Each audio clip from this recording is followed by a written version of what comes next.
যেই দিন অনেক অনেক প্ল্যান নিয়ে থাকি সেটা কখনোই প্ল্যান অনুযায়ী হবে না, আর যেই দিন কোনো কিছু চিন্তা না করি সেদিনই সবকিছু হয়ে যাবে। এটাই হয় আমার সাথে। কি কি হয়েছিল সবকিছু নিয়ে থাকছে আজকের ভিডিওটা। তো ভিডিওটা শুরু করেছিলাম গতকাল রাত্রে থেকে। হঠাৎ করেই মনে হলো আমরা ডাল খাবো, ডাল দিয়ে মুড়ি আমাদের বাসায় অনেক বেশি খাওয়ায়, তাই হচ্ছে আমি ডাল রান্না করছিলাম। আর এই সাইডে হচ্ছে রানী আপু হোয়াইট পাস্তা রান্না করেছিল, যেটার ভিডিও তোমরা এর আগে দেখে ফেলেছো। ওগুলো খাওয়া দাওয়া শেষ করে হচ্ছে দেখলাম হচ্ছে রানী আপু 2টা কেক বেক করতেছিল, যেহেতু একটা আপুর বার্থডে ছিল তাই আমরা বার্থডে উইশ করবো। এরপর তাফসুকে স্কুলে দেওয়ার জন্য 6:30টার দিকে উঠেছিলাম। সবকিছু গোছগাছ করতে করতে আমার বেজে যায় অলমোস্ট 7:30। যাই হোক, এই প্রথমেই হচ্ছে আমি কেকটা দেখেছিলাম রাত্রেবেলা, যেহেতু আমি ঘুমিয়ে পড়েছিলাম কেকটা দেখা হয়নি। প্রথম দেখি মানে অনেক বেশি পছন্দ হয়েছিল, কেকটা অনেক বেশি প্রিটি ছিল। তারপরে হচ্ছে আমি চলে গেলাম হচ্ছে আমাদের বাসার কাছে একটা লোকেশনে। এখানে আমরা এর আগে অনেকবার খেয়েছি, কিন্তু এই সাইডটা কখনো আমার আসা হয়নি। আমি ভেতরে যেহেতু অনেক বেশি অবাক হয়েছি। এটা ছিল এনজয়তে এই সাইডে হচ্ছে রুম ছিল, আমি জানতামই না। এরপরে হচ্ছে সবাই চলে আসছিল, এসে হচ্ছে খাবার অর্ডার করে দিয়েছিল। এখানে হচ্ছে কলিজা ভুনা ছিল, ডাল মিক্স ছিল, সবজি মিক্স ছিল,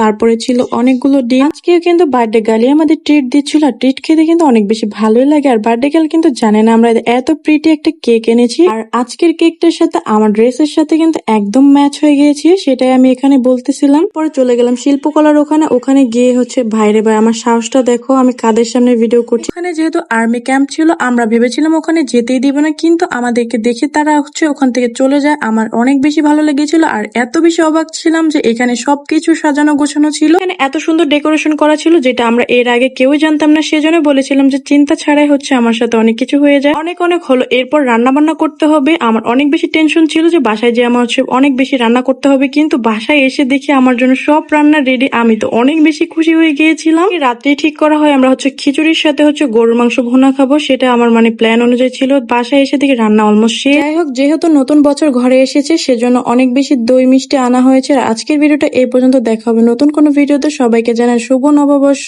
প্লিজ লাইক অ্যান্ড ফলো।